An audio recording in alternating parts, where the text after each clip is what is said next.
반갑습니다. 심리학당입니다. 행복하시죠? 네, 꼭 행복하셔야 됩니다.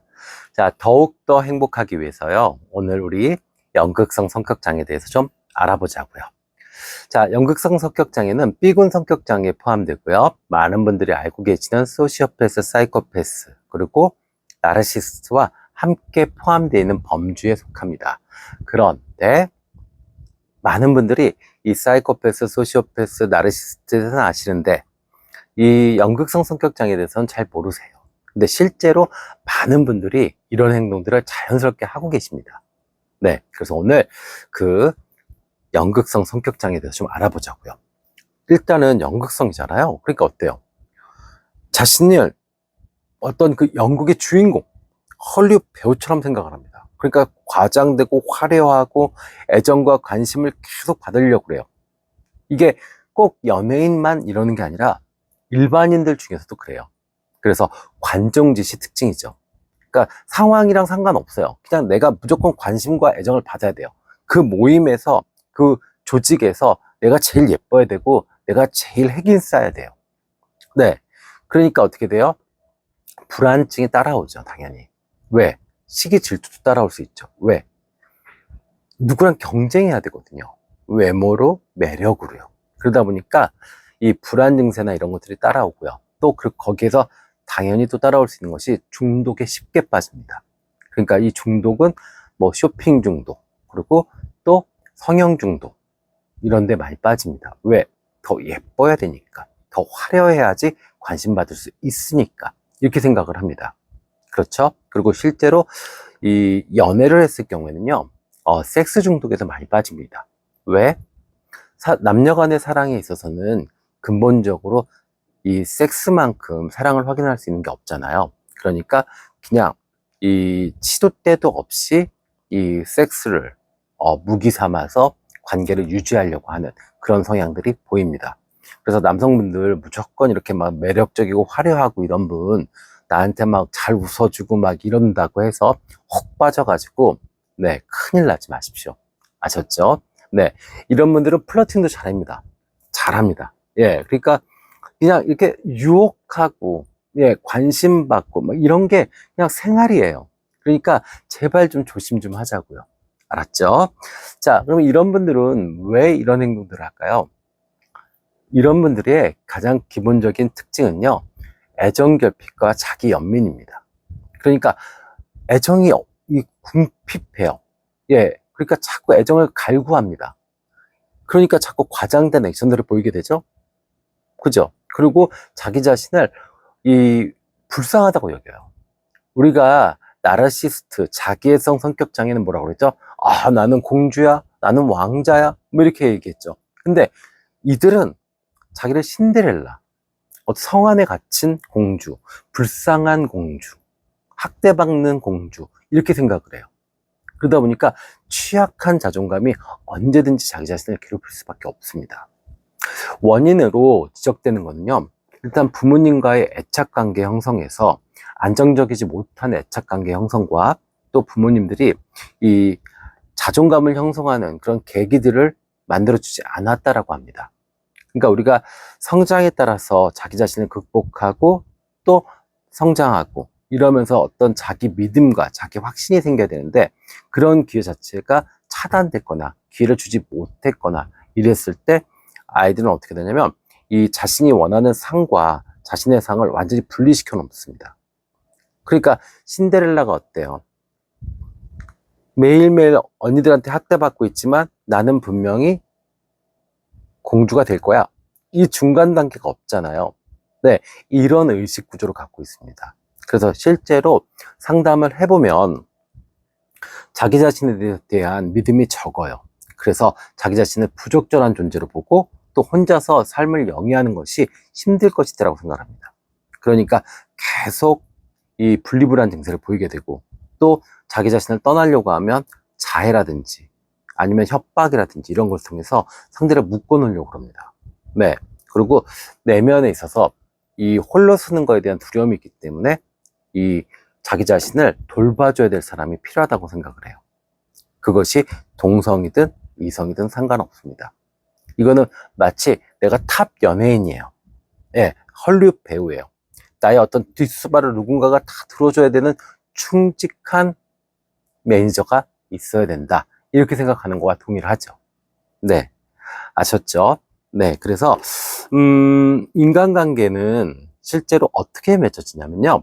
인간관계 초기에는 애정과 관심을 끌기 위해서요. 대단히 화려하고 섹시하게 그렇게 보이려고 노력을 합니다. 그러니까 대단히 재밌기도 하고 대단히 쿨하기도 하고 어떤 다양한 상대가 원하는 어떤 그런 매력들을 연기하듯이 보여줍니다. 그럼 어때요? 동성끼리는 저 언니 너무 매력적인 것 같아. 저 언니 너무 핵인싸야. 너무 멋있어. 이러고 다가갈 것이고 이성이면 어떻게 해요? 우와 정말 섹시하다. 저런 여자랑 한번 연애해봤으면 좋겠다. 뭐 이렇게 생각을 하면서 슥 다가가게 되죠. 그러면 이제 어떻게 되냐고요? 애정과 관심을 이제 얻기 시작하면 어떻게 되냐면 상대를 정서적으로 학대합니다. 감정의 기복이 크고 빨리 변해요. 그것을 다 따라가야 됩니다. 사소한 거에 확 신났다가 사소한 거에 불같이 화를 냈다가 사소한 거에 죽겠다고 다운됐다가 이래요. 그러면 이것을 가까운 사람, 예를 들어서 내 친한 언니가 이렇다, 내 애인이 이렇다, 내 아내가 이렇다 그러면 어떻게 돼요? 그거 뒷감당하다 보면 정신 하나도 없습니다. 맞죠? 이거 정서적 학대 맞죠? 또 하나의 특징은요, 이 친구들은요 무대 앞만 신경 씁니다. 그러니까 밖에서의 어떤 화려한 삶들, 관심 뭐 이런 것만 신경 쓰지 이 무대 뒤편에서의 일들은 전혀 관심이 없고 자기 일이 아니라고 생각합니다. 그러니까 쇼핑을 하더라도 계획적으로 필요한 것만 딱, 그리고 정말 나한테 맞는 제품들을 사는 게 아니라 타인들이 나를 어떻게 생각하는 것인지 그런 브랜드만 찾아서 쓰게 되고 돈을 쓰게 되고 또 적게 쓰지 않습니다. 그 점원들이 추앙해 줘야 되고 인정해 줘야 돼요. 그러니까 어떻게 해요? 바리바리 삽니다. 이러고 오죠. 그거 누가 감당해요? 남편, 애인이 감당해 줘야겠죠. 맞죠? 자, 그리고 또 어때요? 뭐 집안 살림 같은 거, 뭐 빨래를 제깍제깍 한다 이런 거 관심 없어요. 네, 음식물 쓰레기 갖다 버리는 거 관심 없어요. 오로지 어때요? 집에서는 사랑과 관심, 남편이 날 사랑해 줘야 된다. 아이들이 내가 원하는 대로 엄마를 예뻐해 줘야 된다. 이렇게 생각을 하는 거예요. 그러다 보니까 이 계속 정서적으로도 학대, 신체적으로도 물질적으로도 계속 피해를 보게 되고 그런 상황을 만들게 됩니다. 그러면 이 분리불안 증세가 있기 때문에 사실은 헤어지기도 좀 어려워요. 자살, 자해 또는 살해, 협박 뭐 이런 걸로 계속 분리불안 증세를 보이게 됩니다. 그래서 실제로 여러분들이 많이 아시는 마릴린 먼로가 이 연극성 성격 장애로 결국 자살을 선택하게 된 사건은 유명한 이야기죠. 네, 그렇습니다. 자, 그러면 우리가 실제로 어떤 특징이나 조금 더 알아보자고요. 자, 첫 번째는요, 자신이 관심의 초점, 그러니까 내가 중심이 되지 않으면 불편하고 그 다음에 또 시기 질투가 많이 생긴다. 만약에 그러시다면 이런 성격의 특징을 갖고 있는 겁니다. 예를 들어서 이거는 어떤 모임, 뭐 동창회, 아니면 뭐 학부형 모임, 직장 이런 데서 내가 꼭 핵인싸야 돼요. 나를 중심으로 사람들이 모여야 돼요. 그래서 내가 제일 예쁘고 제일 매력적이어야 되고 내가 제일 중심이 돼야 돼요. 이렇게 생각을 합니다. 그러니까 안 됐을 때는 불편하고 질투하고 시기하고 이럴 수 있습니다. 마치 아이들처럼요. 자, 그 다음엔요. 다른 사람과의 관계에 있어서 상황에 맞지 않는 어떤 성적으로 유혹적인 행동들을 합니다. 그러니까 상황에 안 맞아요. 그러니까 그냥 뭐 직장 생활을 하는데도 그냥 습관적으로 그런 플러팅 기술이 나옵니다. 우리 그런 거 있잖아요. 그냥 이렇게 서류 같은 것도 그냥 이렇게 줘도 되는데 꼭 이렇게 손을 스친다거나 아니면은 이렇게 면담을 하는데 괜히 여성분들 같으면 이렇게 머리를 이렇게 쓰다듬다가 또 이쪽으로 확 옮겼다가 막 이러시는 분들 계세요. 저는 상담할 때도 이런 분들 몇 번 봤어요. 네, 연극성 성격 장애의 특징 중에 하나입니다. 저를 뭔가 성적 대상으로 생각하지는 않을 거 아니에요. 근데 그런 행동들을 하시더라고요. 또 이 감정이 빠른 변화, 그리고 또 피상적인 감정 표현을 합니다. 아까 말씀드렸죠? 감정이 아주 빠르고 크게 변합니다. 그래서 이게 이 인과에 맞지 않는 감정 표현이 나오게 됩니다. 그러니까 설사 맞다 하더라도 너무 과한데 이런 특징을 보일 수 있죠. 또 볼게요. 자, 자신에게 관심을 끌기 위해서, 그래서 지속적으로 육체적 외모를 활용하게 됩니다. 그러니까 계속 섹시 어필하고 계속 예쁘게 보여야 되고 뭐 이런 거죠. 자, 그 다음에요. 지나치게 과장되게 말을 합니다. 그런데 구체적인 내용은 없어요. 그러니까 뭔가 막 오버해서 이야기를 하는데 그 안에 내용이나 뭐 어떤 컨텐츠는 없는 거예요. 그냥 자신의 감정을 이야기하는 겁니다. 그것을 아주 과장되게. 물론 그냥 아무 생각 없이 그 얘기 듣고 있다 보면 즐거울 수 있죠. 근데 이게 이제 무대를 즐기는 사람 입장에서 끝나면 되는데, 이제 무대에서 즐기다가 끌려 들어가서 무대 뒤편까지 끌려 들어가면 난리가 나는 겁니다. 네. 자, 자기 연극화. 그 다음에 말투가 연극조, 과장된 감정 표현이 특징이다라고 해요. 말씀드렸죠? 마치 무슨 오페라 연기하듯이, 뮤지컬 연기하듯이, 연극 연기하듯이 그런 식으로 오버하고 과장된 삶을 살아갑니다. 네. 그 다음에 또 재밌는 건 멘탈이 약해요. 자기 자존감이 약하기 때문에 타인이나 환경에 의외로 영향을 잘 받습니다. 그러니까 기도 얇아요. 오이? 이렇게 돼요. 그러니까 어떻게 해요? 감정이 빨리 변할 수 있죠. 또. 맞죠? 자, 그리고 자기식으로 생각을 합니다. 그래서 타인들이 나를 좋아한다고 생각을 하고 타인들이 생각보다 나를 더 친밀하게 생각할 거야 라고 생각을 해요. 그러니까 자기 반성은 별로 없는 거죠. 걘 나랑 베프야. 걔가 진짜 나 좋아하잖아. 뭐 이렇게 생각을 합니다. 그러다 보니까 사실적으로 이 인간관계가 이렇게 막 자기 하고 싶은 대로, 애처럼 자기 하고 싶은 대로 행동을 하게 되는 원인이 되기도 합니다. 네. 자, 이 분리불안의 특징이라고 했어요. 그러면 분리불안에 대해서, 성인 분리불안에 대해서 조금 더 알아볼게요. 자, 애착 대상과 떨어지면 극도로 외로움과 스트레스를 보인다. 그렇습니다. 그 다음에 혼자 있는 시간이 너무 무섭고 두렵다. 애인이나 배우자에게 지나친 집착과 관심을 보인다. 혼자서 낯선 장소에 가는 것을 거부한다. 혼자 있을 때는 신체 증상, 그러니까 두통, 복통, 소화불량, 이런 신체적 증상도 나타날 수 있다고 하고요. 또 일부러 만성질환 같은 것들을 계속 유지하는 경우도 있어요. 그러니까 나 아파서 잘 못하잖아. 자기가 좀 해줘. 이제는 이 백혈병에 걸려서 죽어가는 그런 연기를 하는 것처럼 이 만성질환을 가지고, 그러니까 치료할 의사가 없어요. 왜? 그걸 치료해서 내가 독립적으로 생활하는 것보다 내가 아파서 관심을 받고 내 뒷수발을 해주는 남편과 아이들이 있다면 아내 입장에서는 그게 더 남는 장사거든요. 이런 식으로 생각을 해요. 아셨죠? 자, 그래서 이것을 실제로 이제 상담을 하다 보니까 어떤 경우가 있었냐면, 상담의 예를 좀 설명해 드릴게요. 30대 후반에 미혼 여성인데 대기업을 다녔어요. 근데 계속 자신도 모르게 이 플러팅을 하게 되는 거예요. 그러니까 그냥 자신은 아주 가볍게 뭐 그냥 남 직원들 어깨도 툭툭 치고 손도 잡고 뭐 그다음에 회식 자리 같은 데서 가서 막 깔깔깔깔 웃어주고 어깨에 기대기도 하고 막 이래요. 근데 그것을 당하는 입장에서는 총각이든 유부남이든 어때요? 설레고 혹시나 날 사랑하나? 날 좋아하나? 이렇게 되는 거예요.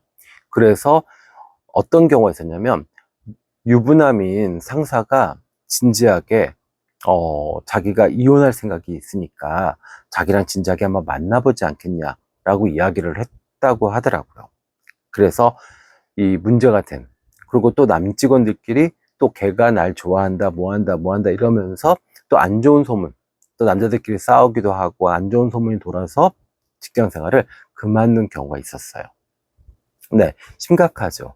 자신은 그냥 자연스럽게 한 행동들이에요. 원래 이게 성격 장애가 의도한 게 아니에요. 자기 자신도 모르게 그런 행동들이 나옵니다. 근데 결국에 그렇게 좋았던 직장을 그만두게 되는 사건이 벌어지게 됐어요. 네, 그래서 지금도 이 연극성 성격 장애를 치료하기 위해서 함께 인지 치료를 함께 하고 있습니다. 자, 그러면 만약에 내가 이런 성격을 갖고 있다, 아니면 내 아내가, 아니면 내 주변의 친구나 내 가족이 이렇다라고 하면 어떤 조언과 어떤 방법으로 이것을 극복해 나갈 수 있을까요? 첫 번째는요, 이 혼자 있는 연습을 좀 해야 돼요. 네. 그러니까 고독하는 거 있잖아요. 네, 그거를 계속 훈련해야 됩니다. 혼자 걷고, 혼자 밥 먹고, 네, 혼자 산책하고, 뭐 이런 것들을 계속 시간을 늘려야 돼요. 그리고, 이 화려한 거 있잖아요. 명품, 뭐, 그다음에 화장, 이런 거 안 하고 정말 퓨어하게, 그리고 정말 미니멀하게 그렇게 생활하는 습관을 좀 들여봐야 돼요. 그래서 있는 그대로의 나를 인정하고 있는 그대로의 나를 예뻐하는 연습을 해야 됩니다. 그렇다고 해서 뭐 더럽게 하고 다니라는 거 아니에요. 깨끗하게 하시되 그 전에 그렇게 과장됐던, 꼭 샤넬이어야 되고 꼭 디올이어야 되고 루이비통이어야 되고 이런 거 아니어도 돼요. 네, 유니클로여도 되고요. 예, 폴로여도 됩니다. 충분히 아름다울 수 있는 거 있어요. 그러니까 이렇게 과장된 거를 조금 제거하는 그런 훈련이 필요합니다. 그리고 내가 스스로 할 수 있는, 내 몸과 내 마음으로 극복할 수 있는, 그것이 공부든 운동이든 이 자신을 극복하는 경험들을 하나씩 하나씩 채워봐야 돼요. 그래야 내가 스스로 나를 믿을 수 있고 나 스스로도 혼자서 생활할 수 있다라는 믿음이 생길 수 있거든요. 그러지 않으면 계속 이렇게 이 애정결핍과 자기연민으로 누군가를 계속 찾아야 됩니다. 결국에는 이게 안타까운 게 뭐냐면, 그렇게 무대 앞에서는 화려하고 섹시하고 매력적이었던 그런 사람들이 무대 뒤편으로 넘어가면 결국에는 버림을 받아요. 왜? 아이처럼 굴거든요. 30살이 먹고 40살이 먹고 50살이 먹었는데도 불구하고 마음은 그냥 철부지예요. 계속 관심 가져달라, 애정 달라, 그 다음에 분리불안 증세 보이고 이럽니다. 그러면 누구도 이 사람을 끝까지 보호할 수 없어요. 같이 할 수 없어요.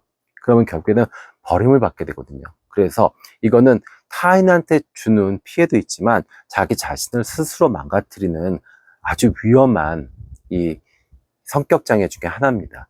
그래서 꼭 고독하고, 그리고 미니멀하게 있는 그대로 자신을 예뻐하는 훈련을 하시고요. 그리고 사소한 거라도 좋아요. 걷기도 좋고요. 아니면 뭐 사소한 공부, 뭐 조그만 자격증 같은 거라도 따시면서 나도 해낼 수 있구나. 나도 하니까 되네. 이런 극복하는, 성취하는 자존감을 만들어 보셔야, 그래야 이 연극성 성격 장애에서 벗어날 수 있습니다. 아셨죠? 네. 자, 다음 시간에 더 좋은 영상으로 찾아뵙겠습니다. 꼭 행복하세요. 지금까지 심리학당이었습니다. 감사합니다.